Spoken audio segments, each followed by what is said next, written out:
তারা করে যে ঢুকছে কইতে পারি না, প্রথম তো এখান দিয়ে ভিক্ষা তারা করে গেছে, তারা করতে গিয়ে বাইরে সুজা কাকু কাকু মনে করছে, কাকু করছে পরে তখন তাই মনে করছে কাকু কেডা, এইতে মনে বাইরে গেছে গিয়া সুজা। আমরা তো সবাই যার জন্য বিয়া বাড়ি তো বুঝে নই, যার জন্য ফানি গিলির ইয়ে ব্যস্ত হয়ে গেছি গা। তখনই হ্যাঁ কিতা করছে সুজা মানে ঘরে ঢুকে গেছে গা, ঢুকছে পরে রাজাইনারা একজনের দেখছে দেখা আগে ওই কাজ করে যে তারারে কইছে ও আপনারা করে কেডা ঢুকছে, তাই না তো আইলে না হেরে ধরবো। এর আগেই আমি কইতাছি কেডা কেডা, তো এই দইরা লাইছি এমনি হেরে হাতে ধরছি পরে হ্যাঁ না না কিছু না, আমি কাহারে খুঁজতাম আইছি, আমি তো কাহা কেডা, এরপরে তো আঙ্কেল কেডা, মানে নানান তান কইতাছে। আমি কইতাছি তাইলে তুমি এদিকে না, না না আমি কই তারারে চিনো নি, কয় না আমি চিনি না, তারা আমারে চিনি নি, কইতারি না আমি চিনি না তারারে।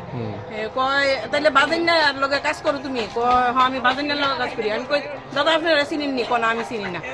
তাইলে তারা যখন চিনে না তাইলে তাই হ্যাঁ মানে কেউরই পরিচিত না, কম গিয়ে হ্যাঁ আমি গামছা দিয়া গলার মধ্যে ধরলাম, হ্যাঁ ঘরের থেকে কি উদ্দেশ্য আছে আপনার বাড়িতে?